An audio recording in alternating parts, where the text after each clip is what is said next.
Whoa, we got 25 tournament points! Whoa! Hey, what's going on, guys? Vinnie here. And Joe. And welcome back to the Noob Tube. Praise of Asagao Academy, NOOB Blutz Club. Yeah, Evie, we are back again, guys. Did I say Blutz? What? I don't know. I don't remember. I It's felt like I said Blutz. It's normal instead. Blutz Club, but It's everybody Blutz. knows. Everybody knows. Everybody anyway. knows that. Anyway, today, well, I can't. We have a lot of tournament points. Yeah, I we know must have been how that practicing a lot. It looks like we only need 5 more. Needs one more session. So if we need to divide our time, we can just spend some time trying to get PBG to feel better. Because PBG was a little bit grumpy in the last episode. As you can see from the diary.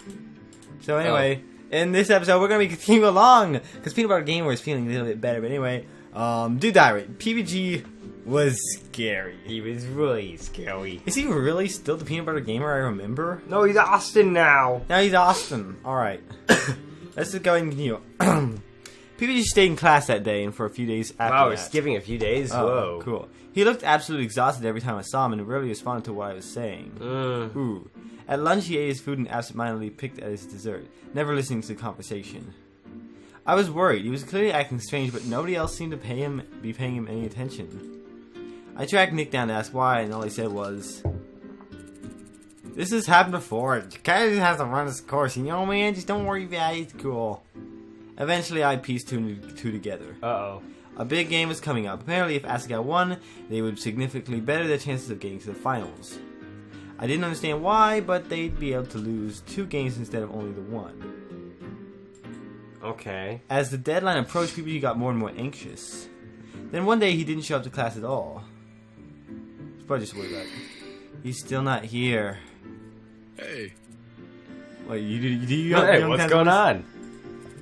This is the second day PBG hasn't come to class. He's supposed to be like my boyfriend or whatever. He doesn't even come to class. He's He's as bad as a boyfriend. He's as bad of a boyfriend as Vinnie Harned. Luke Vance's PBG seat. Holy banana sausages! I guess you're right. Well, I guess you're Yeah, right. I guess you're right. Yeah, I'm always right. Don't be. I can't do. Don't be sad. Brutal Moose's I'll just do voice. my normal voice. That'll be good enough. I glanced up at Ian and surprised. No? Ian rolled his eyes. If he's not hurting himself, there's no problem. He can make his own decisions. You got yourself to worry about. This tournament isn't going to win itself. Yeah. He grinned and my throat caught the tournament. I've been so worried I hadn't been practicing at all. No, You got 25 you got tournament 25 points. points. You You're need like to so do close to more. being done. That's what I thought. You're gonna lose.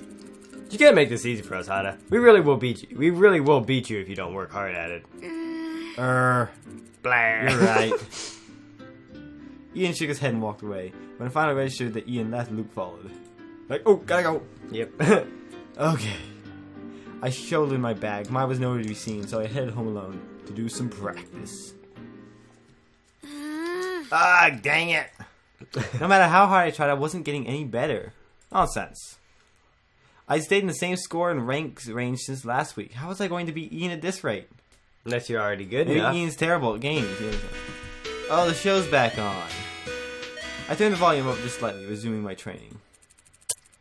Welcome back to PB&J. Remember, if you hear that name somewhere else, we totally thought of it first. Tonight, I'm bringing you a very special show because, as you might notice, my partner has fallen asleep. Uh-oh. Don't worry, I won't be doing anything too bad to the guy, but you know, he has a lot of fears, and I figured I'd do something to help him combat those. A sound like wet plastic echoed out the radio, then John next spoke, his voice was muffled. Now then, PBG, wake up, I have come for you! What? There was a second's pause over the radio, I held my breath, then... Oh no, I'm sorry, please don't take me, please don't take me! You will make the perfect specimen. No, okay, you can take me, but please don't take Luca. He doesn't know any better, he's just a dog. John started laughing, but his muffled voice made it sound absolutely demonic. I should have made more of my life when I had the chance. I have so many things to tell people. Jeff, if you're out there, I secretly consider you a really good friend. And Josh, I'm really jealous of you beating Hana. Whoa there, boy. Careful. There was a rustling as John took off whatever he was wearing. It's only me. John? Hey. Come over to Daddy. Come hug me. I'm sorry for hurting you. What? white shoveling sound, then someone being pounded back. There, I'm sorry, it's over now. It was you? Of course it was me, you numb nut. I've never been so happy to see you. These two. You didn't at all seem excited. For a long while, there was just rustling and patting as PBG was finally being calmed down. I smiled. Whether it was obvious or not, John cared about PBG. He was trying to cheer him up, too, in his own special way. Despite that, I still worried. PBG didn't sound any less stressed. If anything, he sounded a bit more so. I bit my lip. I've been worried about it literally all day. Maybe it was time to do something to get my mind off of it. Play your game. The radio show was hosted in Asagao Arts Center, wasn't it? That's where they took me after the Flower Festival. ... There was no problem in simply popping by, right? Just to wish him luck for the big game. This wasn't weird at all. No. It was totally fine.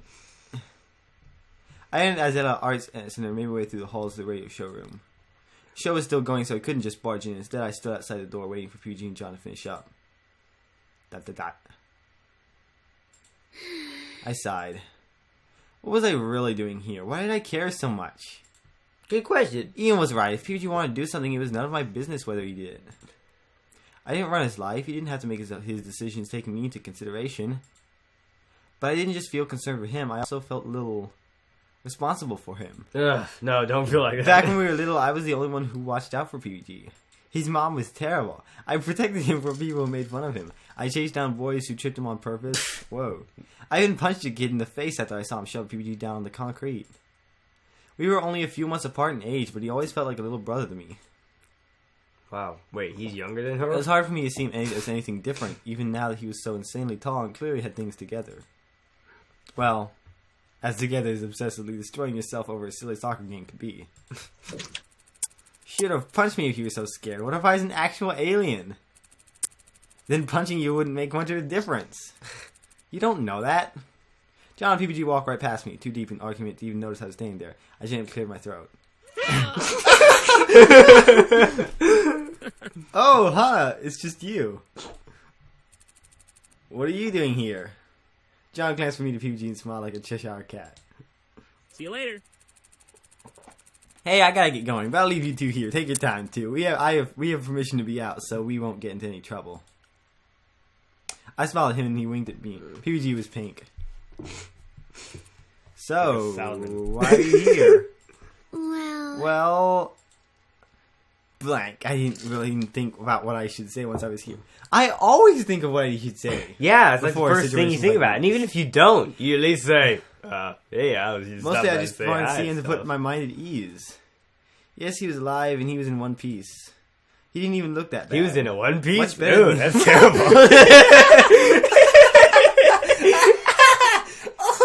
He didn't even look that bad. Much better than he had the last few days. Yeah, it's much better. Maybe he'd been just using like that time to catch up on sleep. But he still shouldn't be missing so much class. What should I say? Just to the bottom one. That was the best. Okay, so, well, I don't want a top one. I think that's too... I'm telling you what to do. Yeah. But we could say, I want to support you, or... Oh, support you. Well, I want to see how you're doing, you know? That's I wanted to always good. see how you were doing. Yeah. Yeah, we can hopefully, just thinking, you know... These things make that much difference. Well, And I feel like the... I'm pretty sure it would. It's the all bottom about, two are probably going to be an opposite Probably. thing from the top one. But Yeah. like they're going to be kind of the same. want to support you is a little bit too far out. Or, you know, Yeah. I wanted to see how you were doing. I think that's the right one. Or, Yeah. I feel like that would be a good thing to say. Yeah.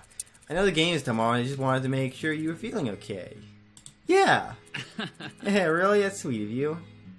Yep, told you. Yeah. I feel great.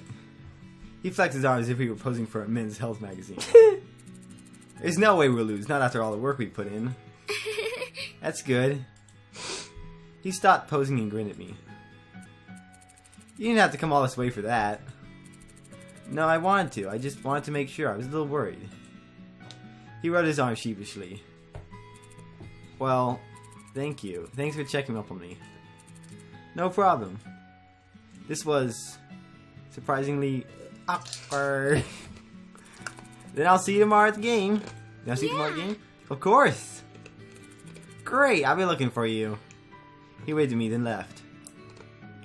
It was a little anticlimactic, but at least my mind was at ease. Oh, good. He seemed perfectly fine. Well, that's where Norwood's club Maybe room is. yeah, well, yeah, it's the same kind of area, I think. Yeah. Maybe I was just getting worked up over nothing. Probably. So wait, okay, hang on. We're only at 10 minutes in, but let me just. We have 35 tournament points. Oh. Huh. Do we need more? Alright, anyway. Maybe it has to be like full to at least, win somewhat. Alright. The afternoon of the big game, the sun was harsh and the air was heavy. The humidity was almost unbearable. Going outside felt like walking into an indoor swimming pool. It was hot. It was finally halftime of the soccer match.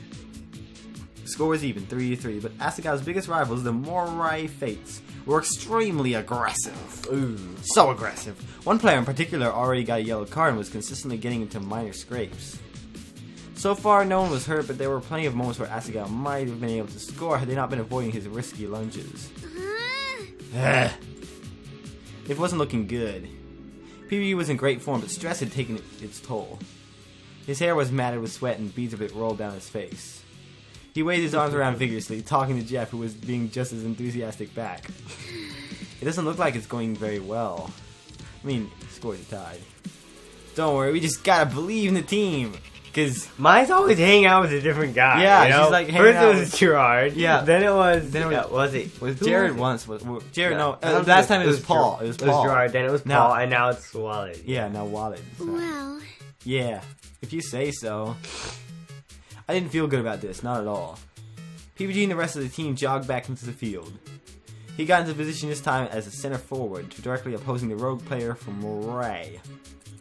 I have a bad feeling about this. It's not like this is a video game or anything, but the whistle blew. It's my turn to me. If you keep acting like that, you'll drag the team down. Come on, why can't you? PBG! Ah. PBG was on the ground, holding his leg and writhing in pain. The rogue player stood above him, a smirk on his face. No! PBG, no! No, PBG! Oh, no! PBG! The Asagao students on the stand lost their minds. Foul words flew around us. If anything, it seemed the riot was imminent. The referee ran into the field and spoke to PBG. He shook his head and tried to stand on his leg, only to instantly collapse again. What? I don't understand. What happened? That player basically trapped PBG's ankle between his feet and twisted on purpose. I can't believe it looked like some kind of judo move. That was no judo. That was not skillful at all. Yeah. Finally, a stretcher arrived on the main building along with Mr. McPasta. PBG was gently placed on the stretcher and rolled off the field. My heart sunk as I watched him roll past me, his face contorted in pain. How are we going to win without PBG? He's our best player. Jeff can't handle the rest by himself. No. I can't stay here. I'm going to check on PBG, okay? You can't go to the nurse's office. They won't even let you in. I patted him on the shoulders and stood. I'll make them let me. What? You can't do that. No. I couldn't explain why seeing PBG in pain left me so feeling so uneasy, but I felt like I was going to be in constant stress until I saw him. What if he was hurt worse? What if his leg was broken? Well, what if the world was coming to an end? As I scurried to the nurse's office, I tried to keep the worst possibility from my mind, but it kept whispering through like a ghost. PBG wouldn't be able to play anymore. There was no way. I opened the door to the nurse's office myself. It was still and quiet, a far cry from the chaos of the soccer field. The sun was pouring through the open window, curtains fluttering slightly in the breeze. I glanced around for Mr. McPasta, but he was nowhere to be seen. Found. PBG's leg formed long lumps underneath the bed, his feet sticking up into the air like flags. It didn't seem like anyone else was sick. I slipped through the curtains that were hung around it for privacy and pulled the stool up next to his bed. He lay still, eyes closed. Was he sleeping? How could he have fallen asleep so fast? Then it hit me. He hadn't been sleeping before this. Of course he fell asleep. In the distance, I heard cheers. I stood and peeked out of the window, seeing the Asagao students in a frenzy and the players cheering. Somehow we still managed to win. I sat back down and brushed PBG's hair out of his face. Mr. McPasta obviously helped him clean up a bit, as his face was no longer covered with the dirt and sweat of the game. I glanced at his leg, snug under the sheets. I couldn't tell what was wrong. Should I... Take a beat? No. Don't look. PBG shifted and I glanced at him. Ugh. He blinked a few times and looked at me. Hana, what are you doing here? The game. Did we win the game? What happened? I glanced toward the open window. We won. He scanned my face and frowned. What's wrong? Tears filled my eyes. I was so worried about you, you big idiot. I leaned over and hugged him. What? Arms encircled me, arms that were surprisingly strong. Oh, Don't that guy mind. is terrifying. He's like, Ah! I flung PBG away from me. Where did you come from? I've been here the whole time. What? PBG, I'm sorry to say that you won't be playing anymore this season. PBG's eyes fell. He didn't say anything. The injury itself isn't so incredibly bad, but it will take a few weeks to heal. At this point, the stress of practicing and playing would prevent it from healing properly. oh. If you try to push it, this improper healing will create scar tissue and forever limit the strength and flexibility of your leg. Please, do not try to play. If I will tell Hannah here, and she will make you not play, because she's good at that kind of thing. Yeah, really good. Even walking around campus will be more than enough stress. This campus isn't so poopin' human. Poopin'? I'm sorry, PBG. I put her hand on his arm and he didn't react. Hey, it's okay. The team won this game, right? They're in line to do pretty well this season. You're their captain. You've done a great job of training them, so... A gentle hand rested itself on my shoulder. I looked up at Creeps. Miss Mizuno. I think it would be best if you let him rest a bit. Yeah. Yes, sir. I stood and with one last pat on PG's shoulder left. Just as I got to the door, I remembered something. PBG. PBG. Da-da-da. He was crying. I turned back around and left the room, pretending I saw nothing. Oh. I couldn't believe this happened to him. This was his worst nightmare. Wasn't there some way I could help him? Nope. But as I headed back to my room, a small, self-satisfied thought popped into my head. I told him so. What? Told him what so? Alright. Alright. Alright, so anyway, let's go save real quick. So that's gonna be it for this episode, guys. More PVT. And the next one, we are going to be continuing along and whatever. And Yeah. yeah. Could be real. Well, hopefully PBG will be able to help PBG out a little bit. He's gonna be pretty depressed now, not being able to play soccer. Oh man, it's pretty rough on him. You stop making that sound. Thank you. All right, so that's it for this episode. Until next time, take it easy. We are out.